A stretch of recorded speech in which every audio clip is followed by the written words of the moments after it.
بسم اللہ الرحمن الرحیم وقولوا للناس حسنا۔ سورہ بقرہ کی 83 نمبر آیت کا یہ جز افراد معاشرہ کے ساتھ نرم برتاؤ کرنے، نرمی کے ساتھ پیش آنے کے متعلق ہے۔ وقولوا، اور تم کہو۔ قولو، اس لفظ کے شروع میں قاف، واو، لام کے حروف ہمارے ہاں اردو میں استعمال کیے جاتے ہیں۔ قول اور اس کی جمع اقوال، یہ اسی لفظ سے بنا ہوا ایک لفظ ہے۔ قولو، تم کہو، تم بولو۔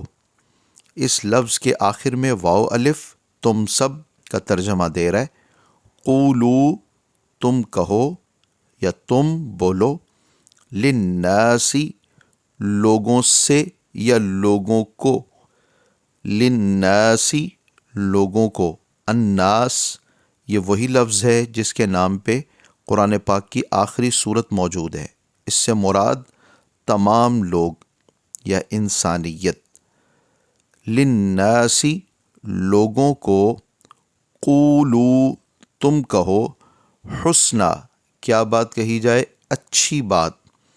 حسنا، اس سے مراد کوئی بھی اچھی چیز حسنا کے تحت داخل ہے۔ ہمارے ہاں یہ لفظ ظاہری خوبصورتی کے معنی میں آتا ہے۔ عربی میں کسی بھی چیز کے ظاہری باطنی حسن کو بیان کرنے کے لیے حسن کے لفظ کو استعمال کیا جاتا ہے۔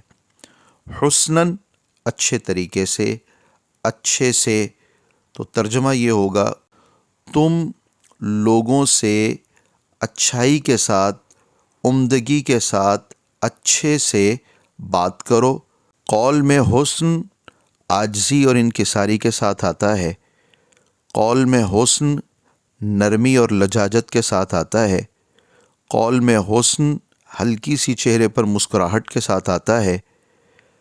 عمدہ گفتگو سے مراد ایسی گفتگو ہے جس میں تکبر نہ ہو، جس میں بڑا پن نہ ہو، جس میں کسی کو ذلیل کرنا نہ ہو، جس میں گالی گلوچ نہ ہو، جس میں کسی کو جھڑکنا نہ ہو، جس میں کسی کی حد تک نہ ہو۔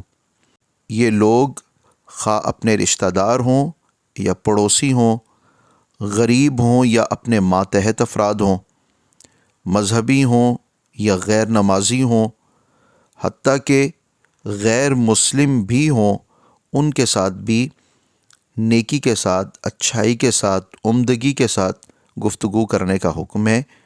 بالخصوص بزرگ حضرات کے ساتھ، کہ ان کی تکریم کو تو حدیث پاک میں خود انبیاء علیہم السلام کی عزت کرنا قرار دیا گیا۔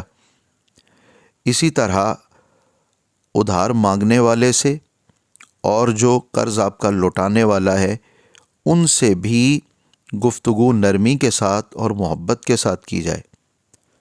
بعد میں سوری کہنے یا سوری کے میسیجز کرنے سے بہتر یہ ہے کہ اولاً ہی اس حکم کو پورا کیا جائے۔